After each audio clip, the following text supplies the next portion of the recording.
If you truly want to master some aspect of yourself or some aspect of your life to have some effect find you in an unusual way, there's nothing lost here.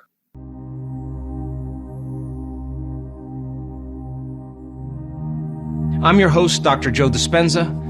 Let's begin. It doesn't have to be then, Olga, that you go for Mr. Right within the first 2 weeks of you tuning into a new relationship. But maybe you start meeting people that are like-minded, that share the same consciousness, that are on the same path, that are truly interested in evolution, that are not in lack, they're not unhappy, they're not gossipers, they don't judge people.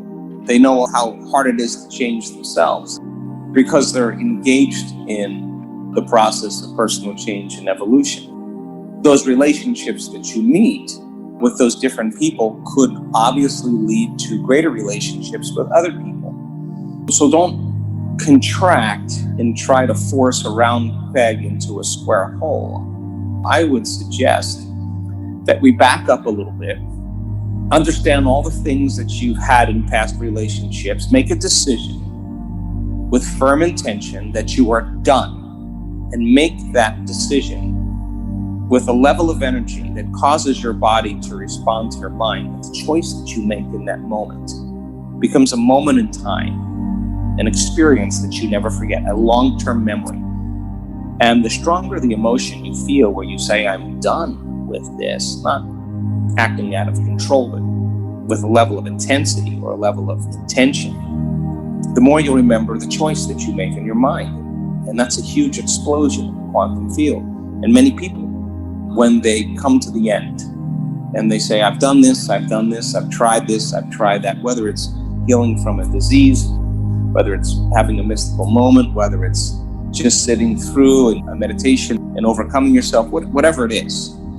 Many people that reach that end of their belief where they make that kind of decision with that firm intention is a line that they're drawing in the sand, and they're giving their body a sampling. They're giving their body an emotional taste of the future. They're aligning to a new destiny. Now, I can't tell you how many times in my own personal evolution I've had to do that on a daily basis, where I've had to work myself up and remember the things that I wasn't going to think, how I was going to stop acting, how I didn't want to feel. And I just had to keep reviewing it in my mind and then just say, that is it. I am finished with this.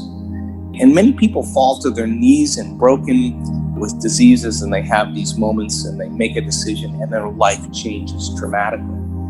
So the decision to finalize relationships that don't serve you any longer, looking for any areas in your life where you're not showing up equal to the person you want to be with in your life is super healthy.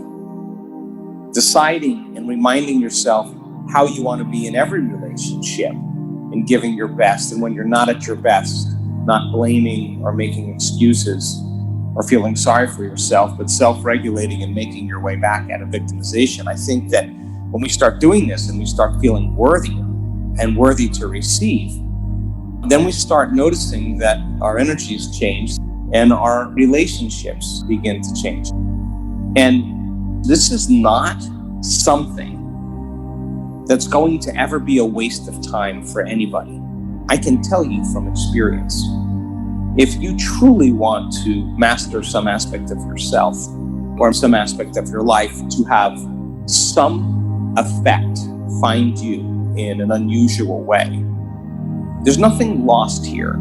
If Olga winds up at the end of 6 months so in love with herself, so happy with who she is, feeling so whole, so complete, so in love with life and everybody, and she's no longer reacting and responding, no longer thinking of her past, I guarantee you there'll be synchronicities in her life that will show her that there are reflections in her world.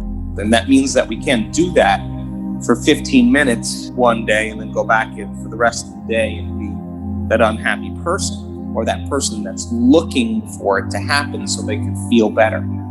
That is an unconscious program of waiting for your environment to change so that you can feel better or change. Whether it's relationship or whatever, the same principles apply. So getting back to that place where we're no longer looking. The last point of that question was, I don't even know what it feels like. Well, let's start with how you would feel if your life was actually the life that you were living. I would feel blessed. I would feel overjoyed. I would feel so in love with my life that I wanted other people to feel the same way, and I would want to give to them and surprise them and be spontaneous and be free and not get caught in old programs.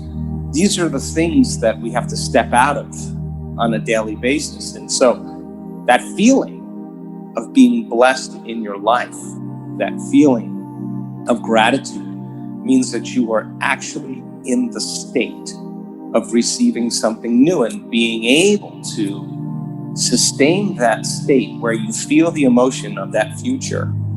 If you're feeling the emotion of your new relationship, and that takes some thinking, some contemplating, some reviewing, some practice. If you're feeling the wholeness because some other person was going to bring that for you, but now you're feeling that wholeness without them, I guarantee you would stop looking for a relationship, because that feeling would tell your body that it already happened. And that's a different energy. And so that doesn't matter if it's a relationship with someone that you want to be intimate with, or a relationship that you want to heal from the past with your mother or some family member, or the feeling of creating more of a new job or new circumstances in your life. These are all exactly the same. So take a little time, Olga, and reframe the way you're thinking about this, and reframe being in that place of your heart where you're not doing something to see if someone else is going to do it back so that you say, oh, this person is a match for me. Step out of those lower energy centers, step into your heart, work on opening that heart on a daily basis. And of course, have the balance between the wisdom you've gotten from past relationships and know how to protect your heart and know when to open it in the proper fashion. But so many people find relationships in this work.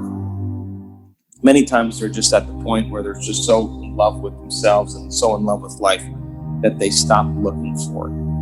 Now, that doesn't mean that there isn't challenges in relationships. That doesn't mean that it's all roses and fun. There is a reflection that's being brought back to you on a moment-to-moment basis. And that reflection many times is something that we have to evolve through.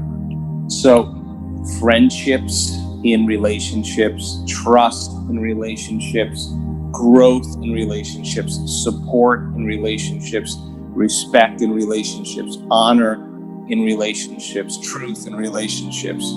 These are all key elements that we have to become in order to have one of those really meaningful, powerful relationships. Well, thank you so much for your question, Olga.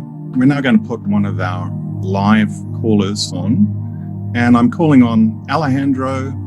You're on the call. Hi, thank you so much. So this subject has to do with interdimensional traveling, or just having that experience. And so I understand the amount of surrendering or letting go, feeling safe and trusting to the point where you tune in to that frequency. Gamma, whole body activates, and you're traveling through that tunnel, the abyss, and the unknown. And before I ask my question, I saw and noticed the preparation of the study that builds you up to this moment, like stepping in a little more, or preparing yourself for the next practice. And so when you're in that state of interdimensional traveling, how do we navigate through that? I noticed it's different than how we navigate through like this physical reality. but I noticed there's also a way to navigate in this other reality or dimension. And so the question is there like a foundational understanding of how to continue to navigate or operate in that realm? Thank you. Thank you, Ali. Yeah, let's talk about this. And I want to, again, frame the question so it's inclusive for everybody. Interdimensional travel, interdimensional experiences, lucid dreams, any of these experiences that we have where we're getting downloads of information into our brain, and it seems more real than where we are in this three-dimensional reality, requires constant learning.